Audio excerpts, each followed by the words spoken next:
Hi, this is Dr. Paul, and we're talking with Dr. Garrett Bode. He's a chiropractor right here in Oldsmar, Florida. And the topic we're talking about today is what are some of the common causes of low back pain? And Dr. Bode, you treat quite as a chiropractor. I'm sure you see a lot of low back pain.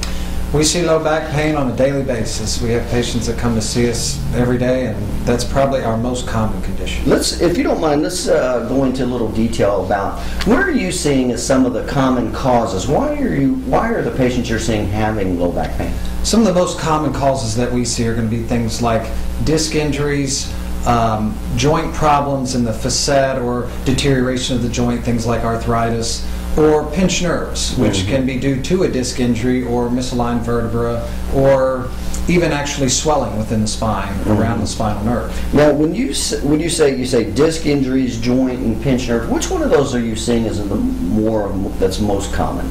Probably the most common is going to be joint dysfunction. It's going to be things like arthritis. Arthritis affects a very large part of the population, and there's different kinds of arthritis. So it's not always the same kind of arthritis, but typically facets or joint problems are our most common. Okay, now let's talk about that just a second. So joint problems. When you say a joint problem in the spine, what exactly is that? The bones of the spine have, each individual bone has 4 joints. A joint is an area where a bone comes together with another bone. And in the bones of the spine, you have 4 of these, 2 on the top and 2 on the bottom for each bone of the spine.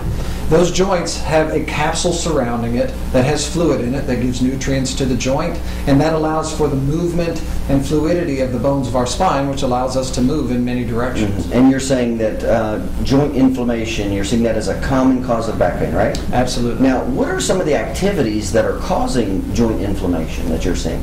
Some of the activities can be overuse injury, trauma. A lot of times auto accidents are going to cause some damage to some of these joints as well. But within those realms, those are the 3 most common that we see. Okay. Now moving over to the disc, do you see very much disc injury? Absolutely. That's another common thing we see almost on a daily basis.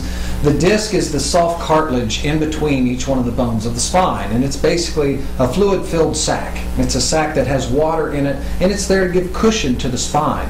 Sometimes if the bones of the spine are twisted too quickly or torqued in the wrong way, or sometimes again from an auto accident or severe trauma, you can damage these discs, which causes the disc to swell outside of its normal positioning, causing irritation to the rest of the spine. And you've heard this term before, slip disc, haven't you? Oh, absolutely. What is the difference between, say, a slip disc or a disc bulge versus a disc herniation? A slip disc is basically where a disc has lost its proper position, and it's usually due to the surrounding bone structure. The disc itself is ligamentously attached in there, so it can't really move too much, so most of the time it's due to a misalignment in the vertebra. A disc bulge is where a disc itself has been irritated or injured itself, and the disc begins to swell from that irritation, and that added space that it begins to occupy starts to press in either to a nerve root or the surrounding tissue, causing pain. A disc herniation is the worst of all 3 cases, and that's where that cartilage in between those bones, that disc itself, has actually been ripped or torn. That causes the fluid that keeps the disc height to where it is. That fluid begins to leak out, causing the shrinkage of the disc and loss of height, and that eventually causes a deterioration in the spine. Now, what is some of the common causes that are causing a disc bulge or a disc herniation? What have you found within your patients? It's usually where a patient over a period of time has not been maybe taking the best care of themselves, and then ultimately tries to either get back into physical activity or has an accident, or maybe is not even lifting properly and ends up doing something maybe at work where they've not tried to pick something up where they weren't really ready to do it. Or another common cause that we see constantly is patients that sit for 6, 7, 8 hours a day. So am I hearing you right that a lot of times when your patients come in with disc-related problems, it's not absolutely new and fresh? Not always, absolutely. Some of these patients have had a disc injury that was maybe asymptomatic and maybe did one last thing or one wrong move and turned that disc into a very symptomatic type of situation. Okay. And now, moving over to the pinched nerve, what exactly is that? Pinched nerve is where, from in between each one of the bones of the spine, there's a nerve that comes out on each side. Those nerves branch off and go to every part of the body carrying information from the brain. A pinch nerve is where either a vertebra of the spine has misplaced and is compressing that nerve. There's inflammation surrounding the space where the nerve actually exits from in between the bones, or even most commonly, a disc injury where I was saying the disc has swollen outside of its proper position and begins to press into that nerve. Well, how often do you see that it's not just one problem? In other words, it's not just a pinch nerve, but it's disc and pinch nerve. You know, it's overlapped. Absolutely. That's extremely common, especially with disc injuries. Most patients don't come in when they herniate or tear a disc. They don't come in just because of the disc. It's usually because the disc is, again, swollen out and it's pressing into the nerve. The area where the nerve exits the spine is the most sensitive part of that nerve, and that pain is pretty significant.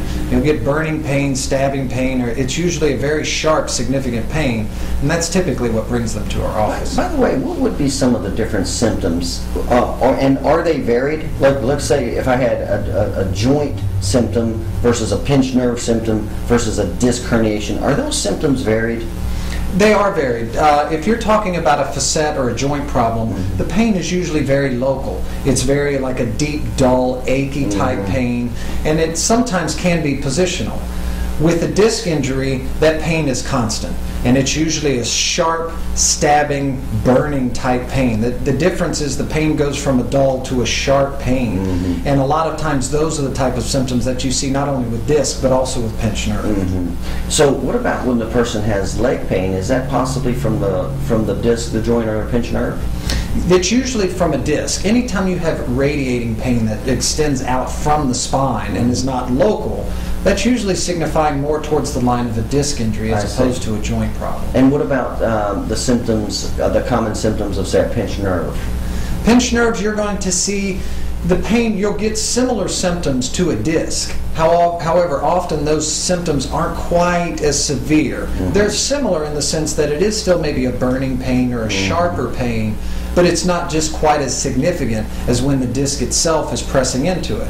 The disc itself does have a nerve supply, so it can be pain just from the disc tearing as well. So when you have a disc pain and the nerve being pinched by the disc, the pain will definitely increase in intensity. And how much of a factor in low back pain is muscle pain? Oh, well, it's a huge factor, because if the muscle functions by the nerve telling that muscle what to do, when to do it, and how to do it, and how much to do it. And if a nerve is being pinched or compressed or irritated, then the direct message that it's supposed to be doing of how hard to contract or how much to move, some of that message can be lost, causing more irritation to the muscle, more pain in the muscle, or abnormal functioning within the muscle. Right. What's the chances of somebody actually having muscle pain and then not having any disc injury, no pinch nerve, no joint pressure? In other words, it's only a muscle condition. Is that likely? Oh, absolutely. If someone comes in and it's usually if they have just a muscle problem, if it's not a disease process that this person has had for a long period of time, then it's usually something where they've done something and pulled the muscle or torn some of the ligament or pulled some of the fibers within the muscle. Oh, I see. So you're saying that might be more trauma related? Yes. Like what about the patients who think they may have like cancer, an infection, or tumors? That's something that you see very often causing back pain? It can, obviously. Any kind of thing that can form in the spine that's abnormal and should not be there can always cause pain.